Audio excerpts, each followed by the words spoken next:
kita tak boleh menilai luaran sebab sekarang ni bukan setakat B40 saja yang terjejas. T20M ke semua dah terjejas dah. Dia memang dia mengaku dengan saya. Dia sebenarnya option terakhir dia lah ni. Dia buang rasa malu dia semua sebab dia kata ini kereta pun tak habis bayar lagi puan. Hutang bank lagi, dengan rumah lagi, dengan anak lagi, isteri tak bekerja. Anak murid dia dah 2 hari makan bihun goreng. Sebungkus ni share 11 orang Tuan Haji, termasuk dengan mak dia sekali. Saya membayangkan kalau saya tak ada, macam mana anak-anak saya? Tu. Ya.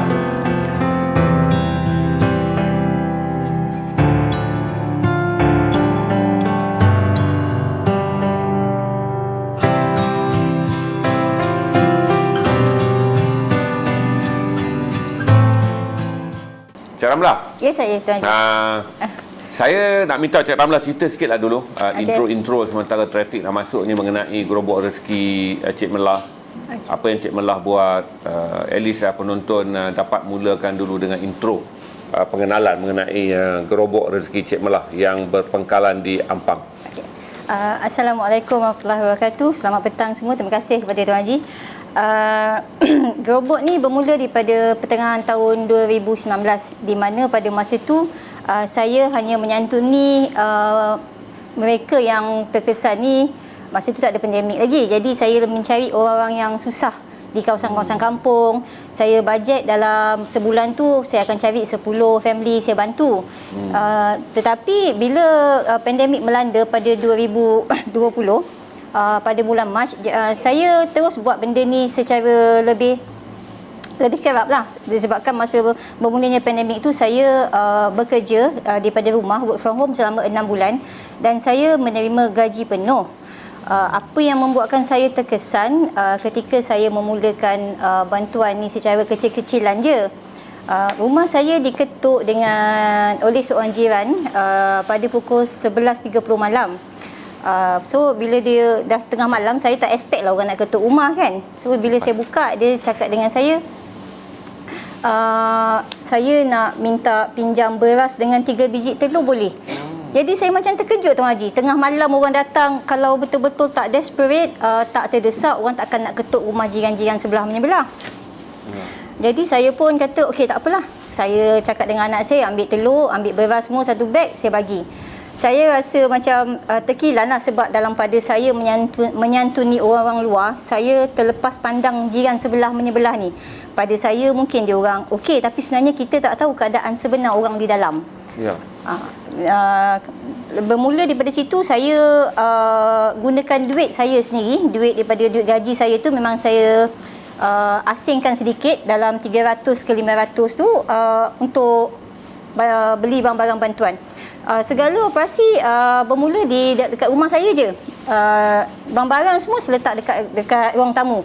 Kentang, gula, sardin, kicap. Pada permulaan saya hanya mampu bajet satu family dalam RM30 saja. Apa yang saya bagi, ada beras 5 kilo, kicap, telur, minyak masak, dan kadang-kadang seletak Maggi ataupun seletak biskut. Itu pada saya cukup. Kalau kata kita ada anak-anak kecil yang kelaparan, kita masak nasi, goreng telur dengan ada kicap, kita dah boleh mampu buat orang kenyang dah. Anak-anak dah tak tidur dengan perut yang kelaparan.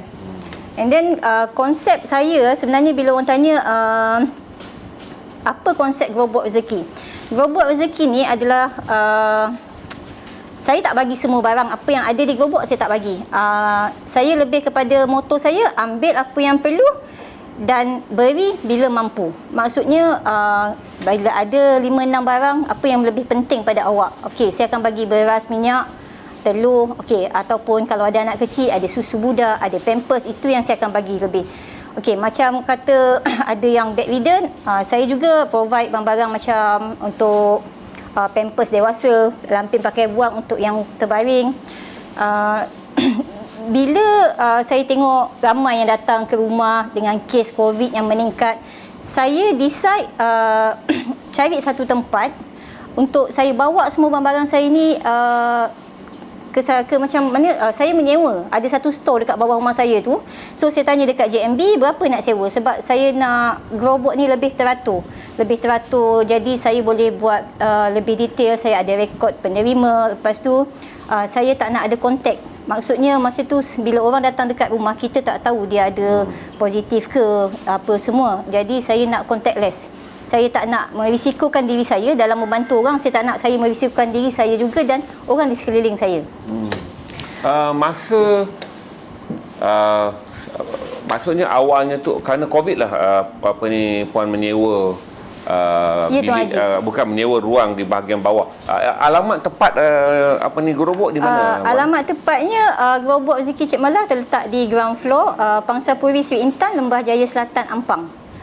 Kalau daripada Kuala Lumpur dia betul-betul di pinggir bandar, selepas daripada Taman Kosa saja Tuan Haji. Tapi makanan diagihkan bukan saja pada penduduk tempat ya. Yang datang ambil makanan siapa, Puan? Tak ada. Saya buka kepada ramai. Ada juga yang datang mesej dekat Facebook saya, perlukan bantuan tapi tak ada transport. Saya pernah hantar dekat Bandar Mahkota Ceras, dekat Balak Kong, Sungai Cincin Gombak, lepas tu PPR Pudu. Ada few cases saya guna duit saya sendiri untuk ambil lah move ke apa-apa, hantar benda tu ke rumah dia orang. Okey. Cik Jamilah, untuk Cik Ramlah Jaiz, untuk pengetahuan anda, dia adalah seorang pekerja profesional, dia ada karier dia. Jadi aktiviti NGO adalah benda yang dibuat atas kapasiti peribadi, one woman show. Berarti dia lakukannya secara berdikit-dikit dengan membantu 10-15 keluarga dengan bajet daripada potongan gaji bulan kerja dia RM500. Daripada dulu lagi saya pernah bertemu dengan Cik Ramlah pada 2018. Ketika itu beliau juga aktif menggerakkan NGO membantu rakyat Malaysia yang terkandas di luar negara. Ini antara pattern bagaimana kita melakukan kerja. Tak semestilah kita daftar persatuan, kita bergerak hingga saiz skala yang besar. Kerana saya kata tadi, kalau tak boleh buat banyak, sikit pun alhamdulillah. Ini antara contoh bagaimana. Tapi saya rasa tak sikit dalam COVID ni, saya rasa sehari berapa banyak bantuan yang saya rasa saya berani jamin angkanya meningkat. Dan kadang-kadang semalam saya dibagi tahu stok beras habis. Itu maksudnya semalam, ini antara benda yang dialami. Untuk Cik Ramlah, bayangkanlah, begitu kadang-kadang dia tak boleh nak atur kan jumlah ambil. Dan semalam stok beras habis. Berarti saya boleh jamin kata ada berlaku pendadakan permintaan pada minggu ini. Hingga stok beras boleh habis tiba-tiba. Selalunya dia akan buat perangkaan. Apa yang berlaku dalam minggu-minggu terakhir ni? Untuk 2 minggu terakhir ni Tuan Haji, permintaan tu tinggi. Contoh dia macam semalam bila cut off aja daripada live garasi kita tu, saya on phone ada 4 panggilan. Rupanya daripada jiran saya yang sedang berada dalam tempoh kuarantin, bagi tahu dekat saya, minta tolong makcik kehabisan beras, telur, ada cucu 4 orang. Jadi dalam masa yang sama, beras tak ada ni dekat gerobok. Beras tak ada, gula tak ada. Lepas tu tak apalah, saya pun start motor, saya pergi kedai, saya beli beras apa semua, pergi hantar dekat rumah dia. Saya make sure, saya bila orang minta tu kalau boleh, saya usahakan juga. Sebab ramai yang tanya, siapa funder? Terus terang saya cakap, saya tak ada siapa-siapa biayai gerobok rezeki saya. Saya bayar sewa sendiri, saya guna duit gaji saya sendiri dan saya tak ada tim. Kalau boleh tengok balik dekat saya punya posting-posting Facebook saya, bila saya work from home saya tu 9 sampai 12 saja, selebihnya daripada pukul 1 sampai ke pukul 8 malam saya berada di gerobok.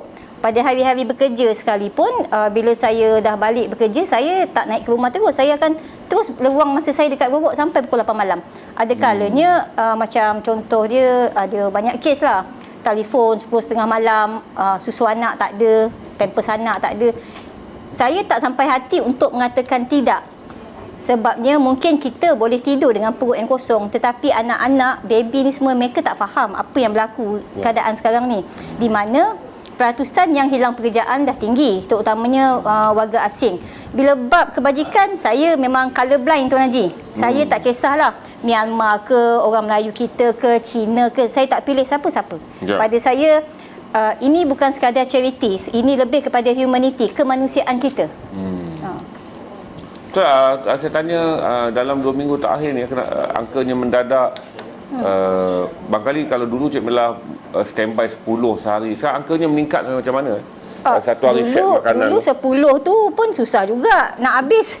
Saya packing tapi semalam saja 12 family. The day before 11 family. Sekarang 1 minggu saya memerlukan dekat lebih daripada 50 kampit beras 5 kilo tu. Itu yang menjadi stok beras habis semalam tu. Sekarang saya memang run stok beras, stok minyak masak, gula. And then lagi satu, macam katalah bila bila awak datang ke gerobok, siapa-siapa saja yang walk in ke gerobok, saya akan tanya details dulu, nama, tanggungan. Pertama untuk rekod saya sendirilah. Yang kedua, sekiranya tanggungan tu melebihi daripada 3 orang anak, saya takkan bagilah beras kampit 5 kilo tu Tuan Haji. Betul. Saya akan bagilah 2 paket 10 kilo kan. Sebab kita faham anak dengan dekat rumah PDPL tak keluar, dia orang akan makan aja apa semua. Betul. Dan sekarang pun saya ada tambah, saya letak biskut, saya ada biskut cream cracker tu. Saya bagi kopi ataupun gula ataupun teh, Milo macam itulah. Tetapi saya tengok jugalah, bukan saya bagi semua, saya tengok pada anak-anak. Ada yang anak-anak umur 2 tahun pun dah terputus susu sebab mak bapak dah tak mampu nak beli susu.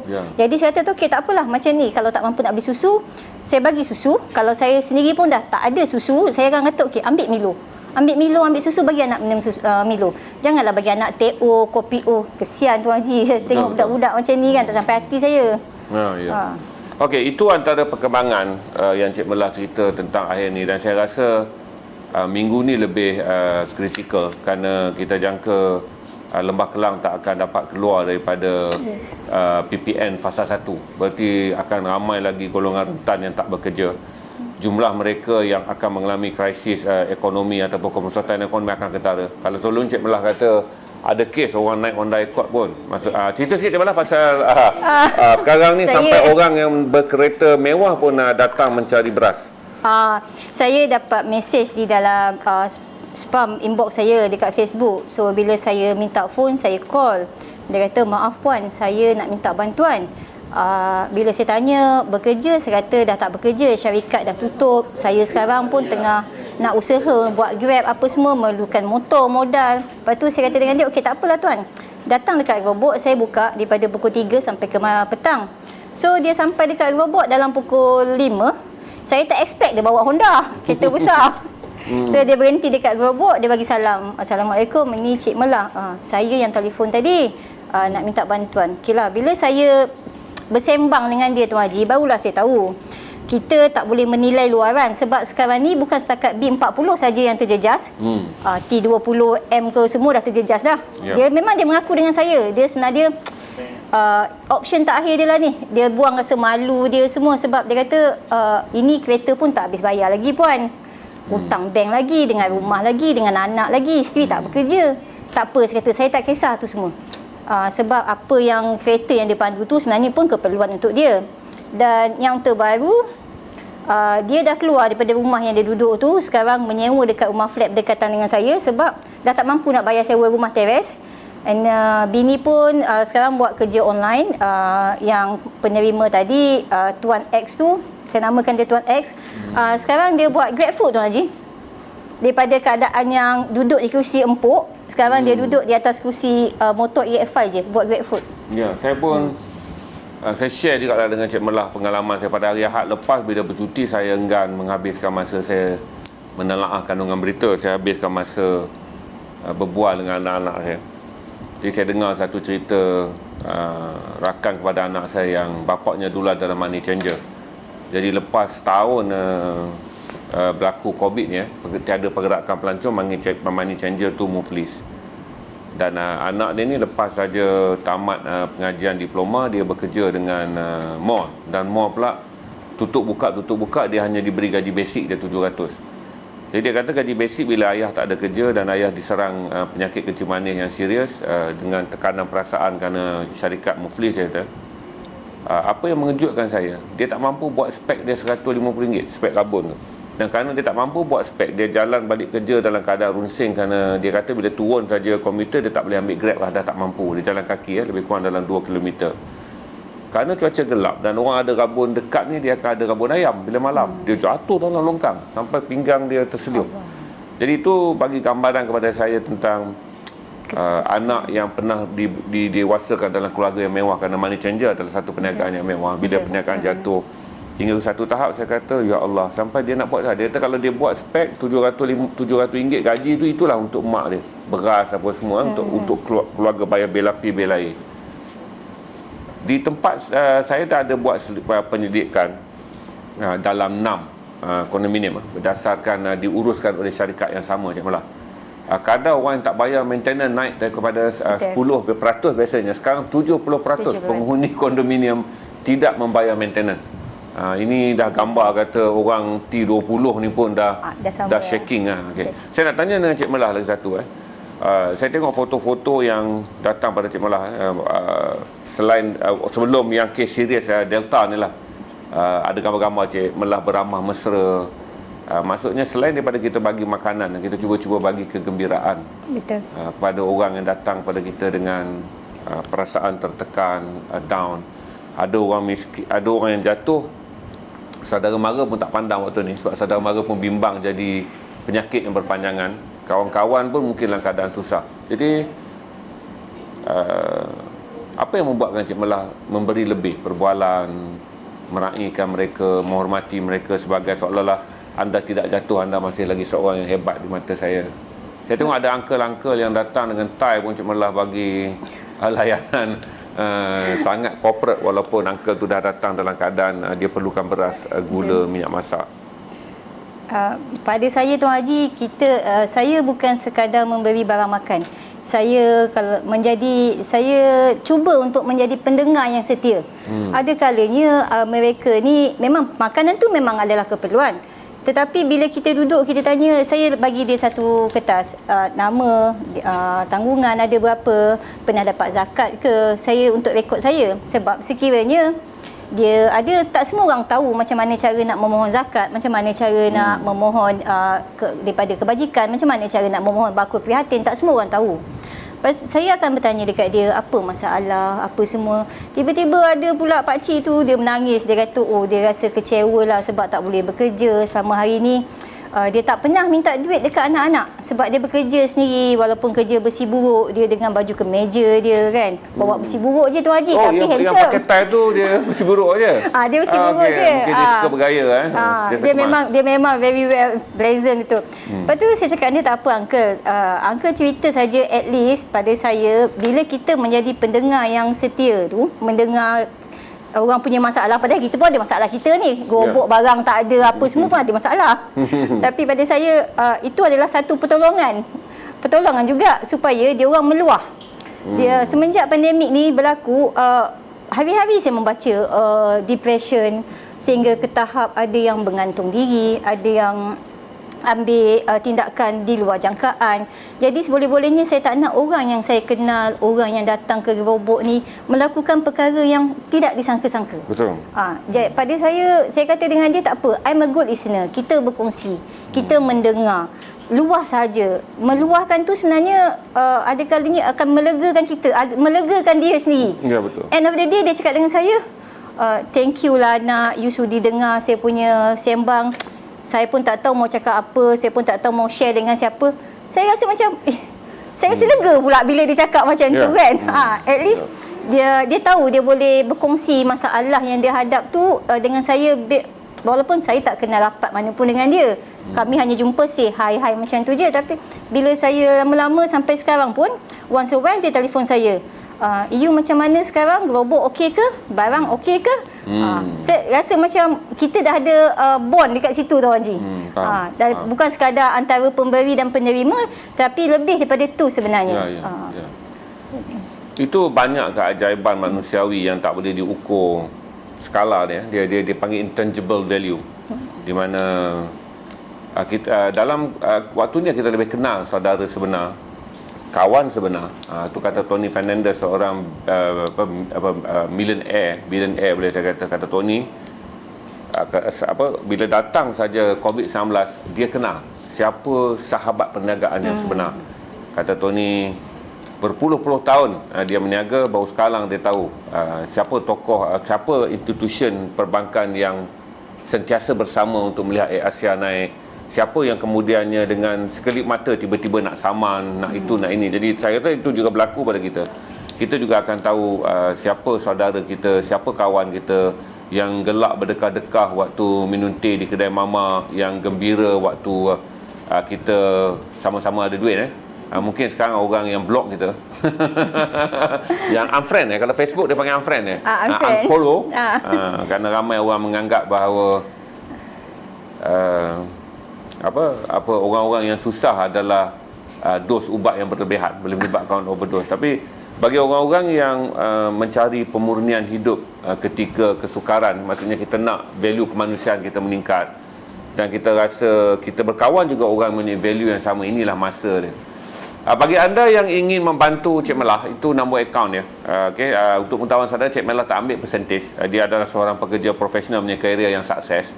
Jadi dia hanya menjalankan kerja. Kalau saudara nak tambah berkala, sebab Cik Melah tidak memberi bantuan mewah. Dia beri bantuan asas. Betul. Dia punya disiplin kerana dia sendiri datang daripada keluarga yang miskin. Jangan mengada-ngada datang nak minta pelantar, nak minta keju, tak payah. Dia memang kata budak makan telur, nasi, goreng telur, taruh kicap dah cukup untuk lena. Jadi Cik Melah sentiasa dengan telurnya. Jadi kalau pergi nak komplain, kau ingat orang susah tak reti makan ikan ke? Jangan cakap dengan Cik Melah, boleh kena hamun, sebab dia juga seorang garang, dia boleh bertukar on the spot jadi seorang yang hot tempered. Jadi kata Cik Melah, kalau nak makan ikan, tunggu Covid selesai, pergi kerja, cari balik gaji 2-3 ribu, makan ikan. Masa sekarang sardin pun Alhamdulillah. Telur dah kira syukur. Jadi Cik Melah, saya nak tanya Cik Melah. Ya, saya. Mengenai saya beritahulah kata tahap orang-orang kelaparan. Macam saya kata, saya beritahu tadi, saya sedih bila seorang remaja 19 tahun yang ayah dia dah meninggal. Untuk makluman saudara, Fatihah lah untuk ayah dia, pakat baca sini dalam hati. Ayah dia serang kencing manis dan tekanan tu telah meninggal. Jadi pada hari dia, ayah dia berada dalam keadaan koma dan mereka pula dihalau untuk keluar rumah kerana notis mahkamah dah sampai. Waktu itulah dia balik dengan keadaan gelisah, dia jatuh lubang. Lubang tu longkang 8 kaki. Menyebabkan dia terseliuh dan masuk ke hospital untuk mendapat rawatan pinggang. Dia bagi saya banyak pengajaran. Saya kata, kenapa tak boleh beli? Dia kata, Uncle, walaupun gaji 700, memang itu cukup-cukup untuk bawa balik. Saya tak naik Grab, saya jalan kaki setiap kali turun LRT kerana RM6 naik Grab tu banyak untuk mak saya. Jadi itu memberi gambaran kepada saya bagaimana sebuah keluarga yang collapse dalam masa setahun, sedangkan ayahnya membangunkan Money Changers hampir 40 tahun.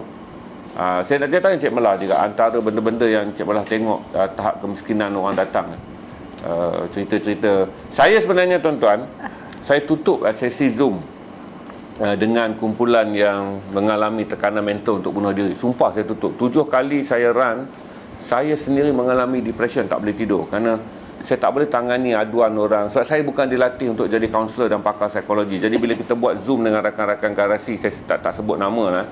Sebahagian dari mereka ada keinginan untuk mencederakan anak sendiri. Sebahagian daripada mereka dah pernah panjat bukit nak terjun. Sebahagian daripada mereka sentiasa spin dalam kepala, nak bunuh diri. Sebahagian daripada mereka yang ayah meninggal pun dah tak pergi, takut. Menyebabkan saya sendiri, kerana saya tidak latih sebagai kaunselor, sesi-sesi tersebut telah mengganggu saya dengan dahsyat je malah, sehingga saya kena pergi counselling balik. Dan doktor saya suggest stop because saya tak boleh handle, it's not bidang saya. Antara Cik Melah pernah dengar cerita orang miskin yang Cik Melah rasa satu, confirm lah kita tak menangis depan dia, tapi bila orang tu balik kita perlu menangis sebab kesedihan kalau dia disimpan, dia boleh menyebabkan kita menggigil. Maksudnya kesedihan kalau simpan, kita nak potong bawang tak boleh. Kalau Cik Melah ni kerja dapur kan, kesedihan kita kena menangis. Jadi apa benda-benda Cik Melah pernah dengar yang tragik lah, sebab saya nak dengar first hand. Selalu saya baca di paper, dah jadi second hand. Ada beberapa kes Tuan Haji yang sampai sekarang memang terkesan dekat saya. Saya menerima satu reference daripada cikgu sekolah. Cikgu sekolah WhatsApp saya, "Salam Puan Ramlah, boleh saya minta bantuan untuk anak murid saya. Kebetulan anak murid ni satu kelas dengan anak saya sendiri. Di mana anak murid ni ada 10 adik-beradik. Maknya adalah ibu tunggal, membesarkan 10 orang anak. Dalam WhatsApp cikgu tu, dia mengatakan anak murid dia dah 2 hari makan bihun goreng. Sebungkus ni share 11 orang Tuan Haji, termasuk dengan mak dia sekali. Jadi saya cakap dengan dia, saya panggil cikgu tu Sir, boleh bagi tahu saya lokasi dekat mana?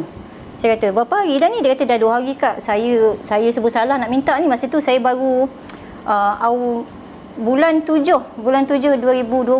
Masa tu betul-betul kita tengah lockdown yang pertama tu. Jadi saya pun tak ada fikir panjang. Kebetulan masa tu pula duit dalam poket tinggal 200 je Tuan Haji. 200 ni lah nak beli beras, 200 ni lah nak beli apa. Tapi saya percaya dalam rezeki kita sebenarnya bukan semua hak kita. Ada terselit untuk orang lain. Dan pada saya sedekah takkan pernah menjadikan kita manusia yang miskin. Betul. Saya setuju. Saya pun cakap dengan anak saya, we have to do something. Tak apalah, saya guna duit yang ada ni. Saya tanya dia, bagi saya nombor telefon, saya nak tahu sendiri. Sebab saya perlu tahu 10 orang anak umur berapa, ada yang pakai pampers ke, minum susu apa semua kan. Lepas tu saya beli beras 20 kilo, ayam 3 ekor, pampers. Masa tu saya tak adalah bajet beli pampers Mami Poco ke, tak ada Tuan Haji. Saya beli pampers yang murah je, jenama Yonbik saja. Yonbik saja, jenama Yonbik. Sekarang kita dah belajar bila kita buat kerja amal, kita dah akan tahu mula dah. kenal jenama-jenama dan kita dah tahu jenama mana.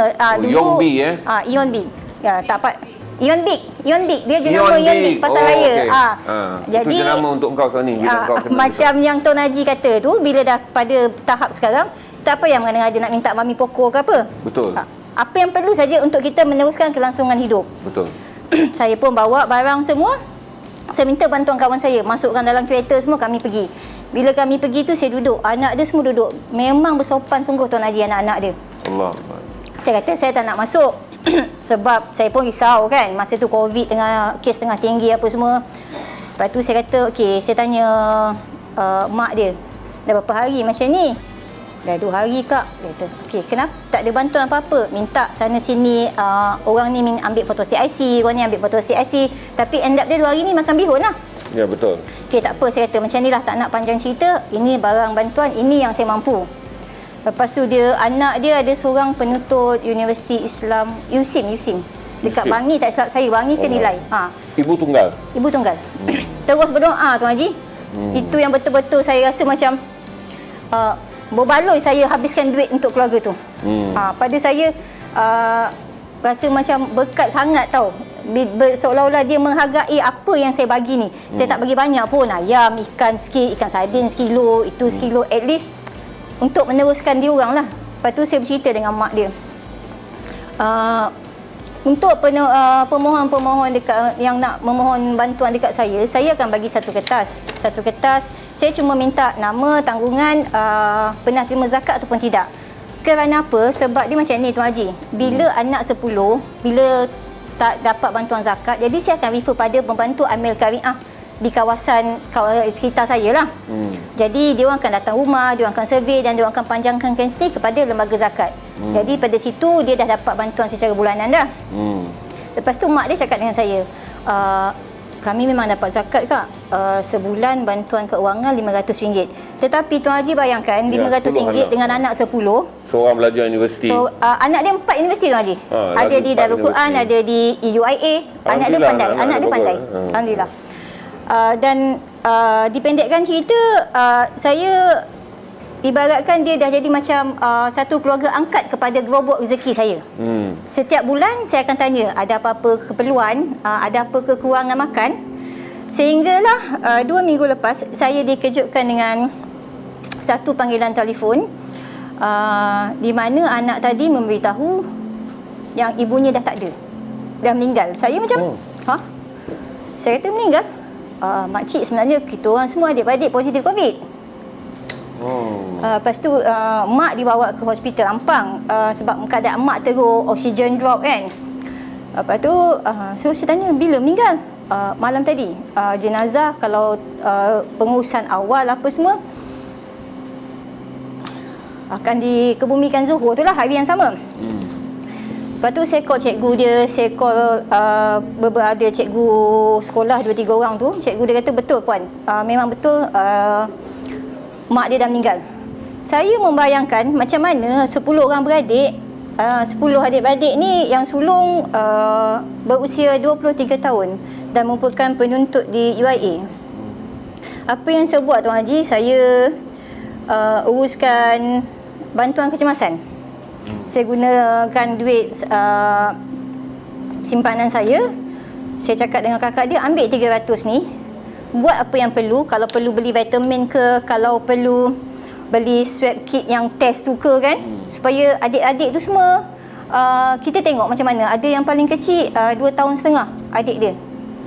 Jadi saya cakap dengan dia, apa-apa tak cukup, bagi tahu je lah. Saya usahakan lah. Kalau perlu saya buat satu entry, saya buat satu entry berkenaan keluarga ni. Alhamdulillah ada 2-3 orang rakan saya datang berjumpa saya dan berhajat nak menderma untuk keluarga ni. Jadi saya kata tak apa. At the moment, sebabkan mereka masih dalam tempoh kuarantin, apa yang kami buat, kami belikan mereka barang basah yang agak banyak lah untuk dalam tempoh 2 minggu macam tu. Sehinggalah selesai pengkebumian, dan sehingga ke hari ni pun saya masih anggap mereka tu anak-anak angkat gerobak rezeki tu Haji. Sebab anak-anak yang cukup bagus. Macam mana nak cakap, saya membayangkan kalau saya tak ada, macam mana anak-anak saya? Itulah yang antara yang betul-betul terkesan sampai sekarang. Kita akan mendengar kisah. Sebab tu saya kata setiap kali hari-hari kita hanya merungut tentang angka mati, itu kita jadikan angka mati. Ya, saya setujulah tuan-tuan ada pandangan blame angka mati tinggi sampai bila COVID nak habis. Tapi kadang-kadang kita lupa setiap yang mati itu mungkin meninggalkan anak yatim, mungkin jadi yatim piatu pun. Macam kes Cik Melah ni 10 pula anaknya. Lepas tu kita fikir kalau sesuatu berlaku pada 4 anaknya yang belajar universiti, negara, bangsa kita, agama kita dah hilang lah budak cerdik ni yang belajar universiti. Dan kita bayang pula, kita tak maulah berlaku macam zaman dulu, ayat-ayat terpaksa meninggalkan pengajian demi adik-adik. Dulu tahun-tahun 90-an, 80-an, itulah ayat kakak-kakak, abang-abang terpaksa berkorban. Itu ayat biasa saya di kampung. Oleh kerana adik lebih cemerlang SPM, abang hanya form 6, kemudian adik masuk universiti dulu, bapa hanya perlu satu je. Jadi abang walaupun dapat STPM, boleh masuk universiti, bekerja di bengkel motor, bekerja di bengkel kereta untuk support adik-adik. Kita tak mahu tragedi ini berulang ketika orang Melayu dah boleh menjadi bangsa yang relevan dan kompetitif di universiti ramai. Tapi akhirnya kerana COVID. Biasa Cik Melah, untuk keluarga 10 orang anak beranak ni, maksudnya rumah masih dibayar oleh masa tahun lepas, waktu saya mula mengenali keluarga ni Tuan Haji, saya dimaklumkan oleh arwah ibu mereka, dia duduk di rumah kepunyaan pakcik mereka sendiri.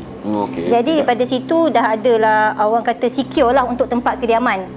Cuma yang menjadi isu untuk masa akan datang ni, adik-adik yang kecil ni lah. Ada yang akan naik ke darjah 5, ada yang naik ke tingkatan 1, ada yang masuk darjah 2, and then yang paling bersekolahan lah.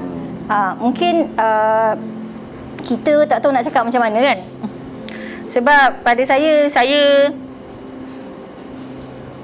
cuba bantu semampu saya. Saya refer pada kebajikan, saya dah referkan mereka pada lembaga zakat. InsyaAllah kita tengok pada masa selepas ni apa yang kita boleh bantu, apa yang saya boleh bantu, saya cuba yang terbaik Tuan Haji.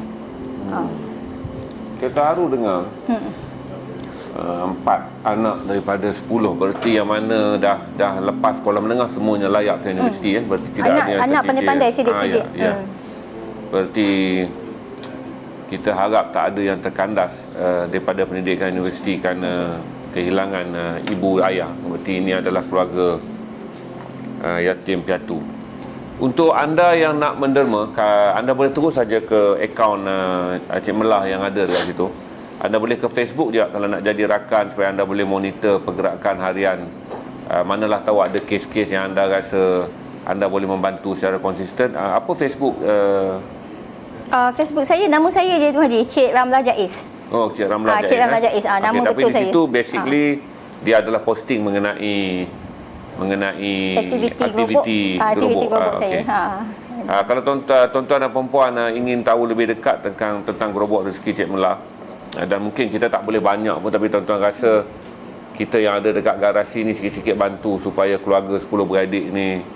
Sebab begini tuan-tuan, kita kadang-kadang tak boleh bantu banyak, tapi tak berarti kita jangan buat langsung.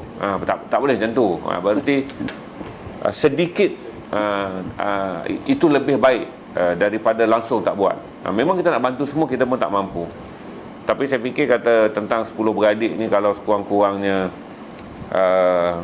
kita boleh bagi potongan RM10 sebulan, kita sediakan sedikit bantuan waktu bermula musim persekolahan, bagi sokongan moral yang penting supaya untuk 4 orang yang belajar universiti tu mungkin akan ada down lah sebab memikirkan mak dah tak ada, adik makan atau tak makan. Sebab biasanya krisis kemerosotan pelajar-pelajar Melayu di universiti bukanlah krisis yang berlaku dalam kampus, tapi beban daripada luar kampus. Daripada Kerana keluarga. ayah susah di kampung, mak susah di kampung, adik pun tak. Jadi itu salah satu yang masa saya di universiti dan masa saya bekerja pun, itulah yang saya lihat.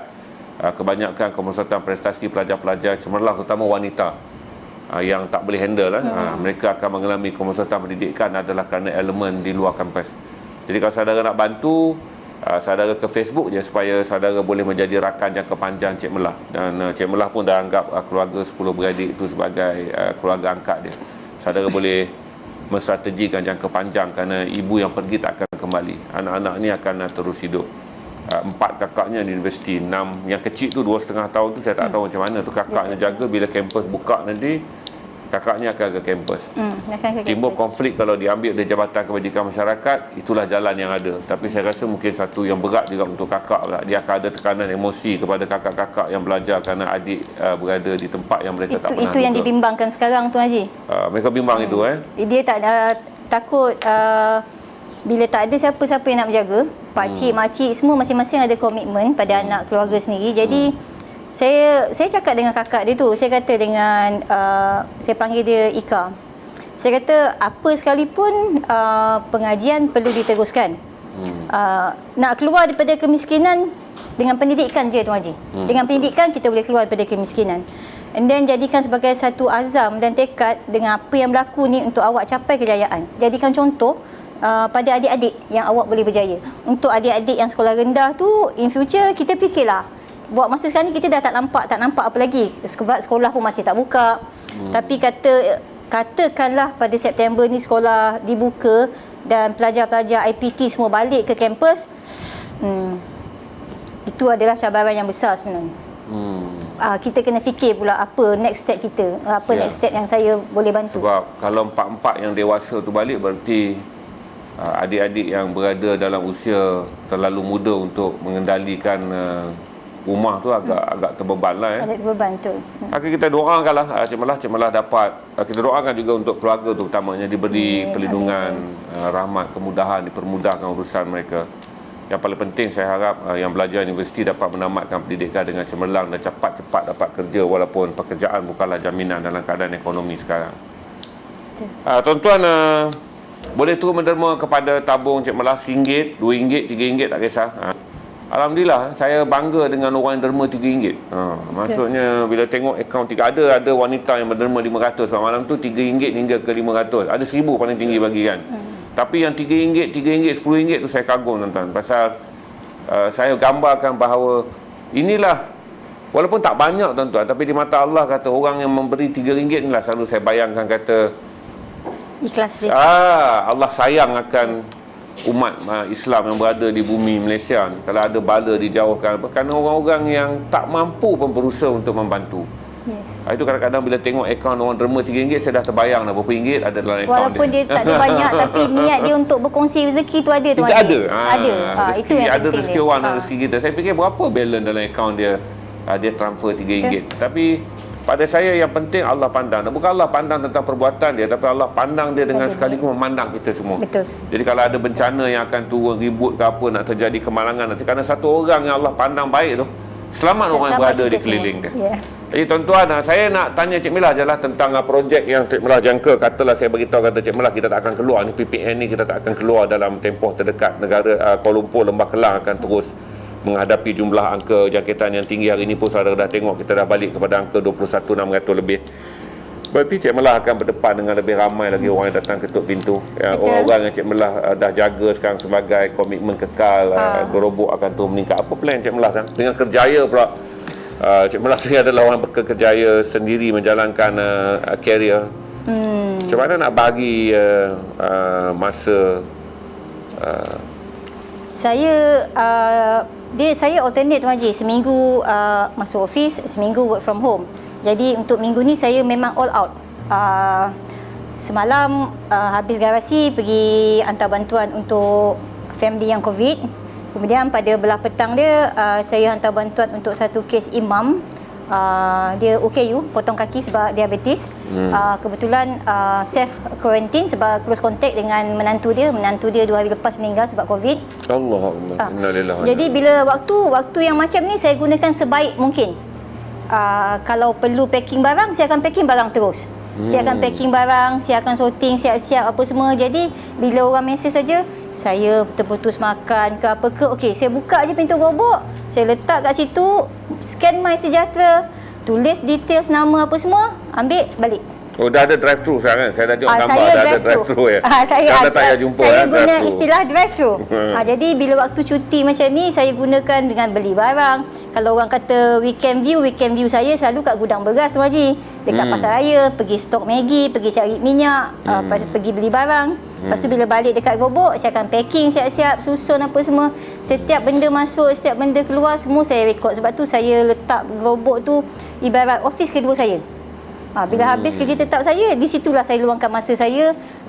Dan sejak akhir-akhir ni permintaan semakin meningkat. Ya, saya faham. Saya Permintaan boleh semakin jamin meningkat. akan lebih Apa yang tinggi saya ni. buat, Tuan Haji, saya dapat kerjasama daripada ketua kampung, daripada MPKK, daripada ketua-ketua komuniti. Jadi setiap kali orang datang tu saya akan cross check. Saya tak nak penerima ni dia ambil dekat gerobok saya, dia ambil dekat food bank Petronas. Dia jadi food picker. Yes, Tuan Haji, dia ambil food picker.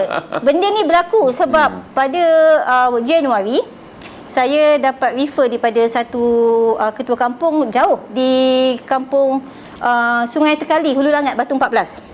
Jadi saya dengan 2-3 orang kawan-kawan saya, kami pun pergi. Saya ambil barang, saya ambil ayam seekor je masa tu. Saya ada trik saya jugalah kalau saya nak siasat rumah, pasal orang ni juga. Saya ambil ayam, saya pergi rumah dia. Okey, saya pun sembang apa semua.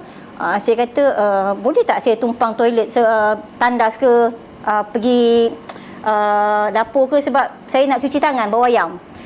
Tuan Haji tahu, bila saya pergi dekat dapur, saya jumpa beras dia 5 kilo tu dekat 10 paket Tuan Haji. Oh, dah jadi kedai runcit dah Dah jadi macam kedai runcit dan dia masih lagi minta barang dekat saya.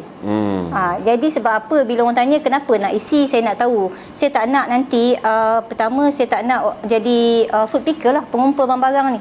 Minta dekat sana, minta dekat sini. Betul. Saya tak nak orang lain punya hak saya tersalah bagi kepada orang lain. Faham. Sedangkan kita orang buat, yang betul-betul minta ni memang dah tak ada Kementerian barang. Kebajikan tak boleh buat lepas tangan. Sekarang kena buat dengan monitoring system sebab orang yang mengambil kesempatan pun ramai. Ada juga yang cakap dengan saya, Cik Ramlah, kalau nak bagi je lah. Kenapa nak isi sini? Kalau benda yang simple macam ni pun, you tak boleh nak bagi kerjasama dekat saya, what you expect saya nak buat kan? Saya perlu supaya macam ada satu kes tu, duduk bawah kolong. Saya dapat refer daripada ketua komuniti. Saya pergi, saya tanya apa masalah, kenapa duduk dekat bawah kolong, bawah bangunan terbiar. Padahal pada saya tak payah ambil tahu pun sebenarnya. Faham. Tapi ini adalah sifat saya, sifat kita sebagai we are talking about kemanusiaan.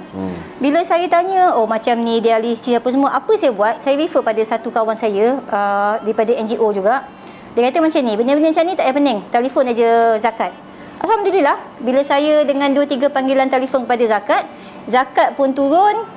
Tanya dia, rupanya dia adalah penerima zakat. Penerima zakat disebabkan konflik keluarga, terpaksa duduk bawah kolong apa semua. And then saya follow up kes ni hampir 3 bulan. Pada saya 3 bulan yang saya luangkan tu sangat-sangat berbaloi Tuan Haji. Di akhirnya pakcik ni tadi bersetuju untuk dibawa menetap ke rumah kebajikan yang di bawah seliaan Lembaga Zakat Selangor. Kalau tak silap saya dekat Jalan Kebun Kelang. Oh, okey, alhamdulillah. Bait Mawadah kalau tak silap saya nama dia. Okey, alhamdulillah. Pada saya daripada saya tak nak ambil tahu, tapi bila saya dah tahu, saya selami, saya dengar luahan dia apa semua kan.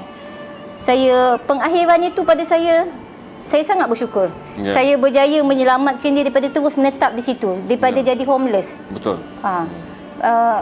Dan apa sebenarnya dia macam ni Tuan Haji, zaman sekarang ni semua orang boleh tunjuk kuat. tapi tak semua orang mampu buat. Itu beza dia. Kuat dan buat benda yang lain. Buat dengan kuat adalah perkara yang berbeza. Betul. Saya tak kuat, saya seorang. Saya tak ada team member, saya tak ada apa. Saya bukan NGO, saya seorang-seorang. Tapi insya-Allah saya dah hampir 2 tahun setengah saya buat benda ni berjalan, dan ada yang tanya dekat saya, habis nanti lepas Covid. Saya kata lepas Covid saya tetaplah macam ni. Saya gerobok saya tetap saya buat lagu juga, sebab sebelum Covid pun saya buat. Saya hantar sendiri pergi kampung-kampung. Cuma bila Covid je lah saya statik kat situ. Saya fikir lepas Covid pun akan tinggi juga, sebab tidak ada semua akan pulih ekonomi. Betul, tidak ekonomi semua orang pulih automatik akan dapat kerja, tak semua orang akan ada sumber pendapatan. Benda tu akan ambil masa yang lama. Ambil masa 2 tahun untuk pulih. Saya rasa bantuan makanan ni akan berterusan hingga 2 tahun selepas Covid. Saya tak fikir kata ekonomi akan segera pulih. Orang yang jatuh akan boleh cepat bangun. Bagaimana mereka jatuh merangkak-rangkap, mereka akan naik kembali merangkak-rangkap. Macam saya kata, kalau seorang money changer membina empire-nya selama 30 tahun, collapse dalam masa setahun. Itu kita boleh nampak. Terima kasih Cik Melah. Saya ucapkan terima kasih pada ada 1,000 orang menonton. 800 lebih, harap anda membantu walaupun RM1. Macam Cik Melah kata, apa itu besar. Kerana RM1 kalau beli telur dapat berapa biji sang? Dapat 3 biji tu. 3 biji untuk 3 satu kanak-kanak makan. Kalau kanak-kanak makan tu mengikut undang-undang Cik Melah tu, makan jangan mengada. Nasi, telur, kicap. Jadi dapat makan 3 kali kenyang sehari. Dan menurut kelangsungan hidup. Betul. Sebab ini adalah masa di mana kita bukanlah tentang makan sedap, tapi nak mengelakkan kelaparan. Perkataan kebuluran mungkinlah terlampau exaggerate, tapi mengelakkan kelaparan. Dan kita tak mahu moral kanak-kanak terus jatuh dan jatuh, kerana kelaparan adalah salah satu daripada yang merosakkan emosi kanak-kanak. Anda perlu faham, kanak-kanak yang berada dalam kelaparan selalu akan mudah mengalami masalah tekanan emosi, rasa rendah diri, dan akhirnya mereka akan membesar dengan banyak benda-benda negatif dalam kepala, kerana kelaparan menghasilkan fikiran yang negatif. Terima kasih Cik Melah. Saya doakan gerobok rezeki Cik Melah terus berkembang, dan saya harap Cik Melah terus bertahan. Kerana pada saya selepas Covid pun, dalam sejarah kita ni, kemiskinan bukanlah ada titik dia. Allah menciptakan kemiskinan supaya kemiskinan itulah menjadi sumber kekuatan bagi orang-orang membuat pahala. Sebab itulah tuan-tuan, Allah menciptakan kekayaan supaya di tangan orang kaya ada ihsan.